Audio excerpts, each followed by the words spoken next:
శ్రీమన్నూపుర శంఖచక్ర తులసీమాలాధరం కేశవం భ్రాజత్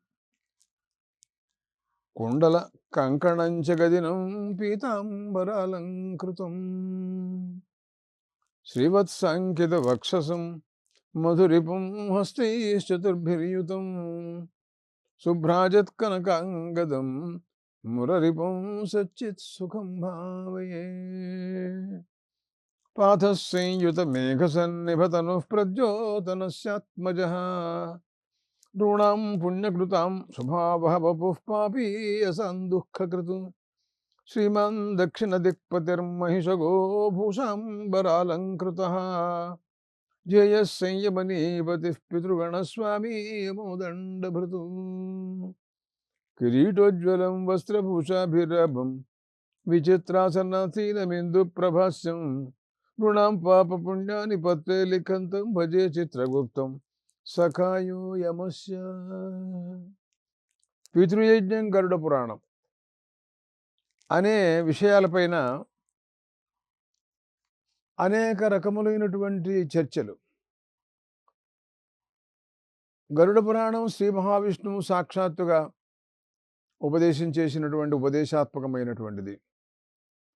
శ్రోత సాక్షాత్తు వాహనమైనటువంటి చందోమయుడు, వేదములే ఆయన స్వరూపం. అలాంటి గరుత్మంతులు వారు ఆయన జీవులు ఈ శరీరాన్ని విడిచిపెట్టేసి పార్థివ శరీరాన్ని భూలోకం నుంచి బయలుదేరినప్పుడు వాళ్ళు ఏ లోకాలకి ఎక్కడెక్కడ తిరుగుతారు ఏమిటి అని అనేక రకములుగా అడిగి తెలుసుకుంటున్నాడు గరుత్మంతులు వారు. శ్రీ మహావిష్ణువు ఈ లోకంలో వారికి సంబంధించినటువంటి కుమారులు కానీ పౌత్రులు కానీ ఇలాగా ఎవరైతే అధికారులై ఉంటారో వాళ్ళు చేసే ఔర్ధ్వదైహిక క్రియలు అలాంటివన్నీ ఆ ఔర్ధ్వదైహిక క్రియల గురించినటువంటి విశేషాలు మాట్లాడుతున్నారు. సహజంగా మనం ఈ లోకంలో చాలా వరకు చూస్తూనే ఉన్నాం. కుమారులు కానీ, దౌహిత్రుడు కానీ, ఇంకా పౌత్రుడు కానీ వగైరా వాళ్ళు చేసేటటువంటి శ్రాద్ధ క్రియాదులు అన్నీ కూడాను. కానీ గతించినటువంటి లోకాంతరాలలో ఉన్నటువంటి పితృదేవతలను ఉద్దేశించి శ్రాద్ధాదులలో అన్నం, బ్రాహ్మణ భోజనం, వస్త్రదానం, తిలదానం, తిలోదకాలు, పిండ ప్రదానం, అగ్నవకరణం ఇలాంటివి ఎన్నో చేస్తున్నారు. కానీ వాళ్ళు గరుడ పురాణం చెప్పిన ప్రకారంగా సూక్ష్మ రూపంతో వాళ్ళు వాయు రూపంలో వచ్చి చుట్టూరు అటుపక్క ఇటుపక్క నియమింపబడిన బ్రాహ్మడికి అటుపక్క ఇటుపక్క పితృపితామహులు ఉంటారని, తండ్రి అయిన వాడు స్వయంగా ఆ బ్రాహ్మణ హృదయంలోనే ప్రవేశించి ఉంటాడని, బ్రాహ్మడితో పాటు ఆయన కూడా భోజనం చేస్తాడని, ఎవరో ఇంకా వారికి సంబంధించిన వాళ్ళల్లో ఇలాంటి వాళ్ళు ఉంటే వాడు వెనకాల పక్క కూర్చుంటారని ఇట్లా ఎన్నో విశేషాలు చెబుతున్నారు. కానీ వీళ్ళందరూ కూడాను అప్రత్యక్షం, అంటే మనకి ఎవరికీ కనపట్టలేదు. కానీ గరుత్మంతుల వారు ఏమడిగారంటే, మహావిష్ణువు ఎవరైనా ఆ రకంగా ఆహారం తీసుకుంటున్న వాళ్ళు తీసుకోవడానికి వచ్చినటువంటి పితృదేవతలు ఉంటారే వాళ్ళని ప్రత్యక్షంగా చూచిన వాళ్ళు ఎవరైనా ఉన్నారా శ్రాద్ధకర్తలు అని ప్రశ్న. దానిపైన సమాధానం మాట్లాడుతూ శ్రీ మహావిష్ణువు అన్నారు, గరుడ ఒకప్పుడు సాక్షాత్తు సీతాదేవి అరణ్యవాస కాలంలో రాముడు సీత వాళ్ళు అరణ్యవాసం చేశారు లక్ష్మణస్వామితో అని మనకు వింటుంటాం కదా రామాయణంలో. స్వామిన్కే నాపి తే దృష్ట ఆగత పితరో ద్విజ లోకాదముష్మాదాగత్య భుంజంతోభి విమానద అని గరుత్మంతులు వారు అడిగారు. ఎవరైనా అక్కడి నుంచి వచ్చి ఇక్కడి నుంచి భోజనం చేసి వెళ్ళేటటువంటి వాళ్ళు పితృదేవతలు ఎవరికైనా కనపడ్డారా, ఎవరైనా చూశారా? వాళ్ళు భోజనం చేస్తున్నట్టుగా కానీ లేక భోజనానికి వచ్చినట్టుగా కానీ ఏదైనా మనం శాస్త్రమే ప్రమాణం అనుకుంటూ వేదమంత్రాలను చెబుతున్నాం. దాంట్లో అగ్ని చాలా గొప్పవాడు, ఆయన ముఖ్యాతి ముఖ్యుడు, ఆయన సర్వజ్ఞుడు, ఆయనకి తెలుసు, ఆయనకి మనం హోమం చేస్తున్నాం అని ఇవన్నీ బానే ఉన్నాయి. కానీ ప్రత్యక్ష ప్రమాణం గూడా ఏమైనా దొరుకుతుందా అని అడిగాడు. గరుత్మన్ శృణు వక్ష్యామి యథా దృష్టాస్తు సీతయా పితరో విప్రదేహే వై శ్వశురాజ్యాశ్రయః క్వచిత్. ఏమోయ్ గరుడా, సీతాదేవి అరణ్యవాస కాలంలో రాముడు, సీత, లక్ష్మణస్వామి అరణ్యంలో సంచరించిన కాలంలో దశరథ మహారాజు గారి పోయినటువంటి తిథి రోజు వచ్చింది. వస్తే శ్రాద్ధం పెట్టాలి. అక్కడ సహజంగా ఏ అన్నం మనం తింటూ ఉంటామో ఆ అన్నమే పితృదేవతలకి పెట్టాలి. అంతకంటే మరో మార్గమే ఉండదు కదా! అందుకోసమని అరణ్యాల్లో మహర్షులందరూ కూడా తినేది కందమూల ఫలాలు. రాముడు కూడా అదే తింటాడు. అంతకంటే దొరికేదేముంటుందక్కడ? కొన్ని కందమూల ఫలాలు, కొన్ని పండ్లు, ఫలాలు ఇలాంటివి ఏవో అక్కడ ఉండేటటువంటి పరిస్థితి.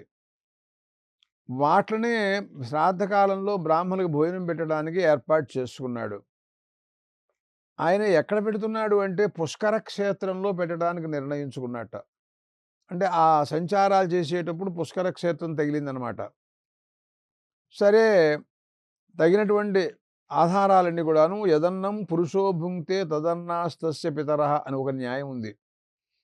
ఏ అన్నం మనం తింటూ ఉంటామో అదే పితృదేవతలకు కూడా ఇస్తారు. అసలు తండ్రి పోయినాడు అనే విషయం మొట్టమొదట్లో వచ్చి చెప్పినప్పుడు భరతుడు, మిగతా కౌసల్య, కైకేయి, సుమిత్ర వగైరా సైన్యం అందరూ వచ్చారు. ఆయన చిత్రకూట పర్వతం మీద ఉన్నారు ప్రభువు. ఆ సమయంలో ఈ మాట చెప్పినప్పుడు ఆయన స్నానం చేసి ఇంగుదీ పిండం వేశాడు అని రామాయణంలో ఉంది. అది ఒక ఆహారం, వాళ్ళు తినే ఆహారాల్లో అది ఒకటనమాట. అయితే ఏమండి, మనకి ఏది తింటున్నామో అది వాళ్ళకి పెడుతున్నాము అని అంటున్నారు కదా! అది వాళ్ళకి ఇష్టమో, అయిష్టమో మనకెట్లా తెలుస్తుంది అని అంటే, ఇష్టమైనదైనా వీళ్ళు తిన్న తర్వాత వాళ్ళు ఏ లోకంలో ఉంటే దానికి తదనుగుణంగా ఈ ఆహారం మారిపోతుంది అని చెబుతున్నాం కదయ్యా మనం ఇక్కడ.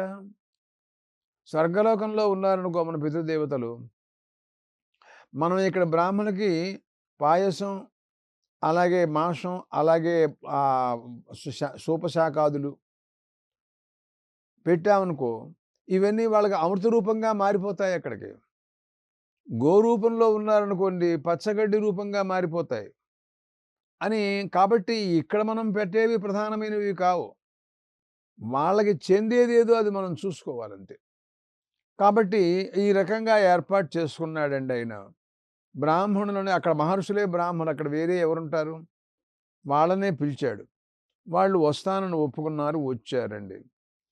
ఈయన కందమూల ఫలాలు అన్నీ కూడాను ఏర్పాటు చేశాడు బ్రాహ్మణ భోజనం కోసమని. ఆ తర్వాత వాళ్ళొచ్చి స్నానాలు చేసి, అనుష్ఠానాలు చేసుకుని భోక్తలొచ్చి కూర్చున్నారు. కానీ ఆవిడ వడ్డించాలి, సీతాదేవి వాళ్ళకి విస్తళ్ళల్లో వడ్డన చేయాల్సినటువంటి సమయం. అటువంటి పరిస్థితులలో ఆమె అమాంతంగా ఎక్కడో దాక్కుంది.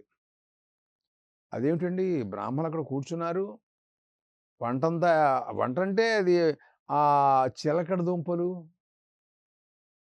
ఇంకా ఏదో పెండలం దుంపలు, బంగాళాదుంపలు మనకివే తెలుసు. అసలు అక్కడ అరణ్యాల్లో ఏం దుంపలుంటాయో మనకి కందమూలాలు అంటారు వాళ్ళు. అవి ఏమిటో దానికి అర్థం. సరే, అవన్నీ ఇది ఇట్లా ఉంటుండగా వడ్డిద్దామని అనుకుంటూ ఉండగా వాళ్ళ మామగారు దశరథ మహారాజు గారు కనపడ్డట. ఆయన వచ్చేటండి ఆయన. శ్రాద్ధకాలంలో ఆయన సాక్షాత్తుగా కనపడ్డాడు. ఆయన ఎలా ఉన్నాడో తెలుసా? మంచి కిరీటాలు పెట్టుకుని మహారాజాధిరాజులాగా వేషంలో వచ్చేటాయన. ఆయనతో పాటు ఇంకా ఇద్దరు ఉన్నారట. వాళ్ళిద్దరూ అంటే పితామహ ప్రపితామహులు. వాళ్ళని చూసేటప్పటికల్లా ఈవిడ అడిలిపోయిందట. అక్కడి నుంచి భయమేసింది ఆవిడకి. భయమేసిందో మరి భక్తితోనో, భక్తితో నాకు రెండింటిలో తేడా తెలియట్లేదు కానీ మొత్తం మీద ఆవిడ ఆవిడ వడ్డించడానికి రాలా. వెంటనే ఒక చెట్టు పక్కన అక్కడ లతలు, గుల్మలు ఏవో ఒకానొక పొదలు ఉంటే ఆ పొదల్లో దాక్కుంది. ఈ లోపల రాముడు ఎక్కడికో బయటికెళ్ళి వచ్చాడు. భోజనానికి ఆకులు తీసుకొచ్చాడో మరి ఏమిటో తెలీదు. చూస్తే సీత కనపడదే. వడ్డించడానికి అంతా రెడీగా ఉంది. ఆమేమో లేదు, కనపడలేదు. ఏం చేయాలో తెలీదు. సరే ఎక్కడికెళ్ళిందో ఏమిటో. అపసర్పతో దూరే విప్రమధ్యేతు సంస్థితాం గుల్మైః ఆచ్ఛాద్య చాత్మానం నిగూఢం సా స్థితా తదా. ఆ గుల్మాలు, ఆ చెట్లు, లతలు, తీగెలు వాట్లలో తన శరీరాన్ని కప్పుకుని ఎవరికీ కనపడకుండా అక్కడ ఉందిట. సరే ఆశ్చర్యపోయినాడాయన. ఇదేమిటి ఇప్పటిదాకా ఉన్న మనిషి ఏమైపోయింది? కనపడటం లేదేమిటిక్కడ? అని ఆలోచించి ఆ తర్వాత ఆయనే స్వయంగా బ్రాహ్మణులకు భోజనం పెట్టాట. వడ్డిచ్చాట. వాళ్ళు భోజనం చేసి వెళ్ళిపోయినారు. ఆ తర్వాత ఈవిడ కనపడిందొచ్చింది. అయితే ఇప్పుడు తత్సర్వం మమ తన్వంగే కారణం వదమాచరం. ఏమిటసలు ఏమైనావు? ఎక్కడికెళ్ళావు నువ్వు? వడ్డిస్తామని అనుకున్నాను. అంతా ఏర్పాటైపోయింది. ఆ సమయానికి నువ్వు కనపడలేదు. ఏం చేయాలో తెలియలేదు నాకు. సరే నేనే వడ్డించాను. భోజనం చేశారు. వాళ్ళు వెళ్ళారు. ఏం జరిగింది? ఎందుకోసం ఎక్కడికెళ్ళావు? అని అడిగాట. తత్సర్వం మమ తన్వంగే. ఏం జరిగిందో వివరంగా చెప్పు నాకు. కారణం వదమాచరం. ఆలస్యం చేయొద్దు. వెంటనే చెప్పు నాకు. ఏవముక్తా తదా భర్త్రా సీతా సాధోముఖీ స్థితా. అలా తలకాయ వంచుకుందిట పాపం. కన్నీళ్లు కారుస్తోంది. చెప్పలేకపోతోంది. భయపడుతోంది మనిషి. ముంచంతి చాశ్రు సంఘాతం రాఘవం వాక్యమబ్రవీతు. శ్రీ మహావిష్ణువు సాక్షాత్తు ఆయనతో మాట్లాడుతోంది. సీత అంటుంది, శృణుద్ధన్నాథ యదృష్టం ఆశ్చర్యం ఇహ యాదృశం సీతా పితా తవ మయా దృష్టో బ్రాహ్మణాగ్రే తు రాఘవః. రామ, ఆశ్చర్యకరమైన విషయం ఒకటి జరిగింది. నేను వడ్డించడానికి వెళదామని అనుకుంటుండగా మీ నాన్నగారు వచ్చారు అక్కడికి భోజనానికి. ఆయన్ని చూశాను నేను. అది చూసేటప్పటికల్లా నాకు ఆయన ఎలా ఉన్నారో తెలుసా? సర్వాభరణ సంయుక్తం చాన్యం చ తథావిధౌ దృష్ట్వా త్వత్పితరం చాహం అపక్రాంత తదంతికాత్. ఆయన సర్వాభరణాలతో దగదగా మెరిసిపోతున్నారు. కిరీటాలు, భుజకీర్తులు. అబ్బా! రాజాధిరాజు చక్రవర్తి. నేనెలా ఉన్నానో తెలుసా? వల్కాజనధరం వీతా కథం రాజ్ఞః పురః ప్రభో. శ్రీరామా, నేను నారబట్టలు కట్టుకుని ఒక దాసీజనులాగా నేనున్నాను ప్రభు. ఇదే కదా నా పరిస్థితి. మనం అరణ్యంలో ఉండే పరిస్థితిలో ఇలాగే ఉంటున్నాం కదా. కానీ నేను రాజ్యాధికారంలో ఉన్నప్పుడు దశరథ మహారాజు గారి కోడల్ని నేను. ఆయన నా కోసమని ఎన్ని నగలు, ఎంత ఆభరణాలు, ఎన్ని భూషణాలు, ఎన్ని వస్త్రాలు ఎన్ని ఇచ్చారో చెప్పలేం కదా. రాజాధిరాజు రాణి ఈవిడ సామాన్యురాలు కాదు కదా. మళ్ళీ తర్వాత అరణ్యంలోకి వెడుతుంటే ఆ రథంలో కూడా కొన్ని ఆభరణాలు పెట్టాటండి ఆయన. తీసుకెళ్ళమన్నట్ట. ఆవిడేమో అరణ్యానికి వెళ్ళటానికి తగినటువంటి నారవస్త్రాలు కట్టుకుని బయలుదేరింది. తల్లిగారి యొక్క ఆజ్ఞ. అంతేగాని ఈ రాజభోగాలు అనుభవించడానికి వీల్లేదని చెప్పింది ఆమె కైకేయి. అందుకోసమని అలా నారచీరలు కట్టుకుని అలా వెళ్ళిపోయినారు వాళ్ళు. అయినా సహించలేక ఆభరణాలన్నీ కూడా రథంలో కూడా పెట్టేట వెళ్ళేటప్పుడు ఆయన పాపం. అలాంటి పరిస్థితులలో నేను ఇప్పుడు నారవస్త్రాలు కట్టుకుని ఒక దాసీజనులాగా కనపడుతున్నాను కదా. నేను ఏమని వెళ్ళి ఆయన కనపడను, ఏ మొహం పెట్టుకుని ఆయన్ని చూడను నేను ప్రభు. ఆయన రాజుల రాజ్యకాలంలో ఆయన రాజ్యంలో ఉన్న కాలంలో ఉండే సీత వేరు, అరణ్యకాలంలో ఉన్న సీత వేరు కదా. అందువలన నేను పైగా ఆయన మనం ఆహారాలు కూడాను బంగారు పాత్రలు తింటారండి వాళ్ళు. వాళ్ళ పాత్రలు, గ్లాసులు మొత్తం అన్ని బంగారాలు. మనం ఇక్కడ ఏం తింటున్నాము? అరటి దొప్పలు, నారచీరలు, కందమూల ఫలాలు. ఇదిగో ఇది మన పరిస్థితి ఇక్కడ. అందువలన యా పూర్వమహం మహారాజేన సర్వాభరణ శోభిత ఆసం, సర్వాభరణాలతో దగదగా మెరిసిపోయే రాజ్యంలో నేను ఉండేటటువంటి అయోధ్యలో ఉండేటటువంటి దాన్ని నేను పూర్వకాలంలో. ఈ రోజున శరీర సంస్కారం లేదు. ఆహారమా ఇలా ఉంది, వేషభాషలా ఇలా కనపడుతున్నాయి. నాకెందుకునో నాయన్ని చూడలేకపోయినాను. సిగ్గుతో తలకాయ ఉంచుకుని ఎవరికీ కనపడకుండా ఈ చెట్లు, లతలు, పొదలు వెక్క దాక్కున్నాను నేను అని ఈ రకంగా సమాధానం చెప్పిందండి. ఈ మాటలు విన్న తర్వాత రాముడు ఆశ్చర్యపడ్డాట. సీతయా పితరం దృష్టా యథా సీత నివేదితం శ్రాద్ధకాలే స్వయం సీతయా దృష్టా. ఆహా, సీత నువ్వు చాలా అదృష్టవంతురాలివి. స్వయంగా మా నాన్నను చూశావు, నేను చూడలేకపోయినా. నీకు దర్శనమైంది, నువ్వు అదృష్టవంతురాలివి అని అంటూ ఈ రకమైనటువంటి మాటలన్నీ కూడాను తర్వాత శ్రీరామచంద్రుడు స్వయంగా సీతతో మాట్లాడారట. అని ఈ విషయాలన్నీ కూడాను శ్రీ మహావిష్ణువు గరుత్మంతుల వారితో చెప్పారండి. ఆ మహావిష్ణువే కదండి ఈ శ్రీరాముడు అంటేను. ఆయనకి తెలుసు. ఆయన అవతార విశేషాల్లో ఒక విశేషం అన్నమాట ఇది, అంతకంటే ఏం లేదు. తర్వాత గరుత్మంతుల వారితో మాట్లాడుతూ, ఏమోయ్ గరుడా, అపరం శ్రాద్ధ మాహాత్మ్యం కించిత్ శృణు సమాసతః అమావాస్యాదినే ప్రాప్తే గృహద్వారం సమాస్థితాః. మరొక విషయం చెబుతాను వినమన్నాడు. శ్రీ మహావిష్ణువు చెబుతూ గరుత్మంతుల వారితో అన్నారట, అమావాస్య రోజు వచ్చేటప్పటికల్లా పితృదేవతలు వాళ్ళ కుమారుడింటికి వచ్చేస్తట. వాడు గృహద్వారం వాకిట్లో కూర్చుని ఉంటారు.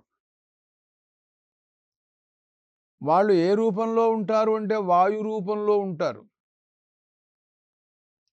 శ్రాద్ధాన్నం ఏదైనా శ్రాద్ధం పెడితే అన్నం తిందామని వాటిలో కూర్చుంటారు వాళ్ళు. మానవానాం పితృగణా, అది ఎంతసేపు కూర్చుంటారు అంటే సూర్యాస్తమయ పర్యంతం కూర్చుంటారు వాళ్ళు. అంటే ఈ లోపల శ్రాద్ధం పెట్టే టైం అన్నమాట. సూర్యుడు ఉండగా పెట్టాలి శ్రాద్ధం. సూర్యాస్తమైపోయిన తర్వాత శ్రాద్ధానికి కాలం కాదు. అందుకోసమని ఈ మధ్యలో కొంచెం లేటుగానన్నా పెడతారేమో, తిందామని ఉద్దేశ్యంతో వాళ్ళు పాపం ఆకలితో, దప్పికతో మంచినీళ్ళు అవి ఏమైనా ఇస్తారేమో అని ఉద్దేశ్యంతో వాళ్ళు కూర్చుని ఉంటారట. వీళ్ళు ఏమీ చెయ్యటం లేదు అమావాస్య రోజున. వాళ్ళేదో చేసుకుని వాళ్ళు తినటం తప్ప శ్రాద్ధం కానీ, బ్రాహ్మణులకు భోజనం కానీ, అగ్నికరణం కానీ ఏమీ లేదు. నిరాశులై పాపం దుఃఖాక్రాంత మనస్కులై ఏమీ చేసేది లేక హతాశులైపోయి నిట్టూర్పులు వదులుస్తూ వేధవలు వీళ్ళు అని వాళ్ళని కుమారుల్ని మనవల్ని వాడిని తిట్టి వాళ్ళు వెళ్ళిపోతారట.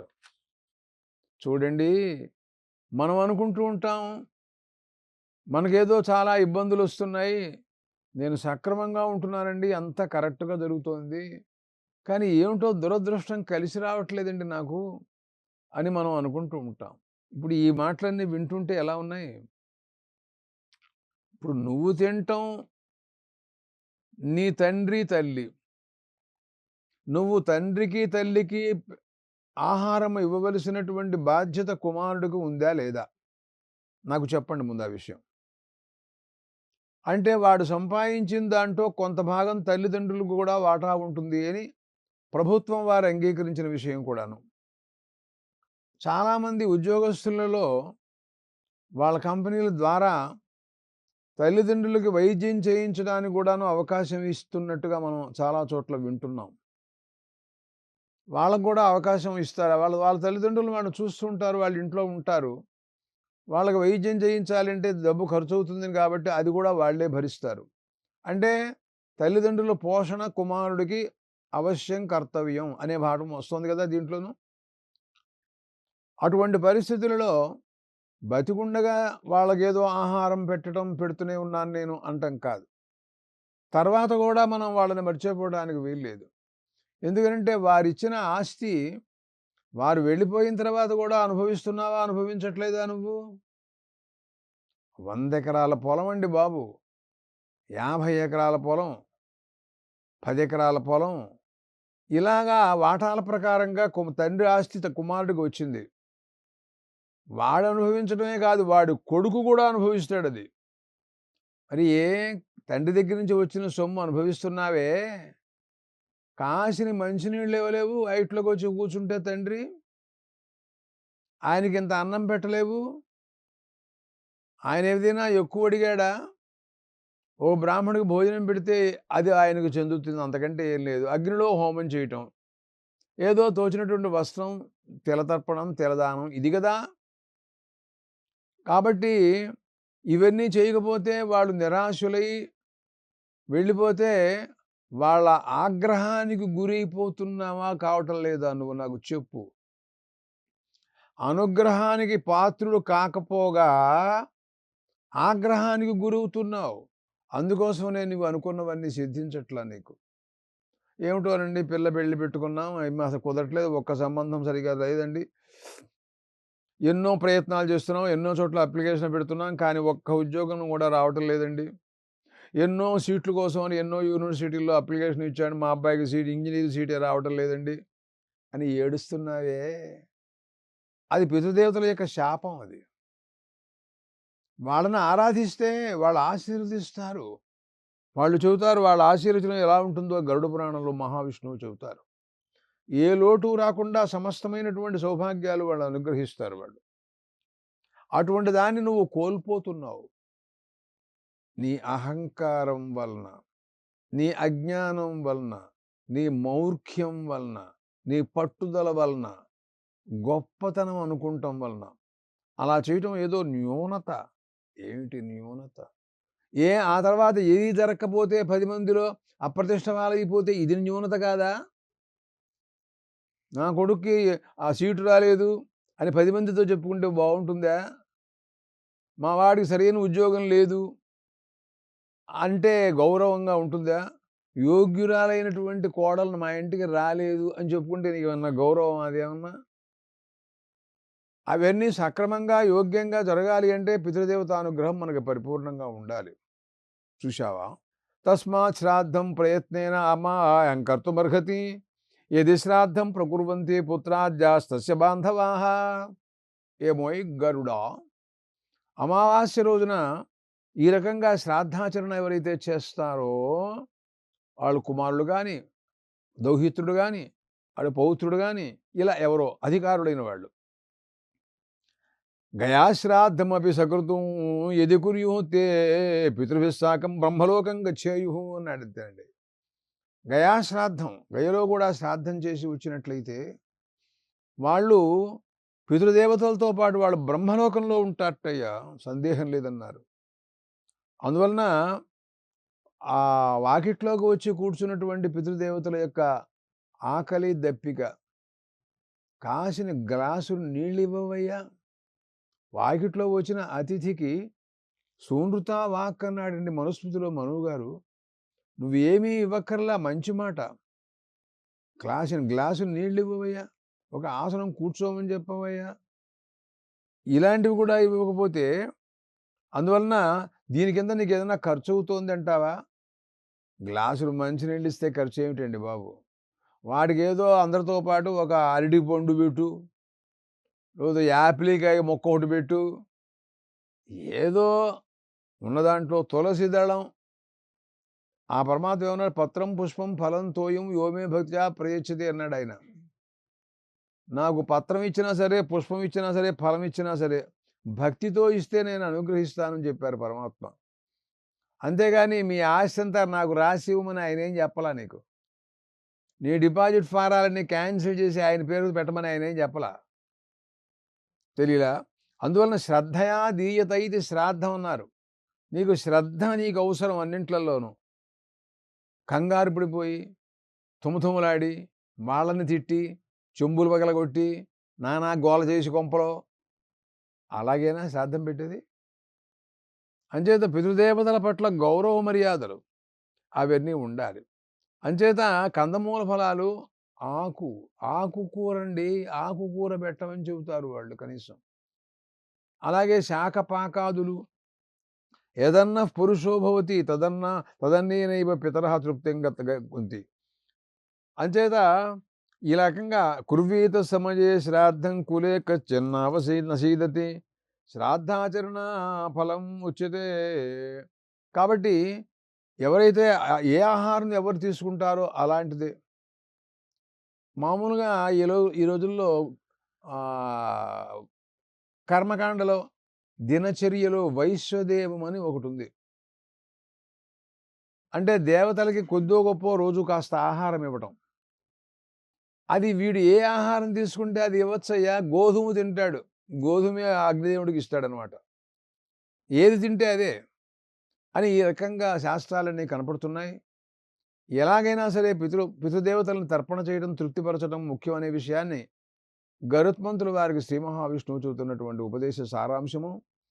ఇంకా కొన్ని విశేషాలు మాట్లాడతారు శ్రీ మహావిష్ణువు. వాటిని మనం రాబోయే ఎపిసోడ్‌లో మనం విందాం. స్వస్తి.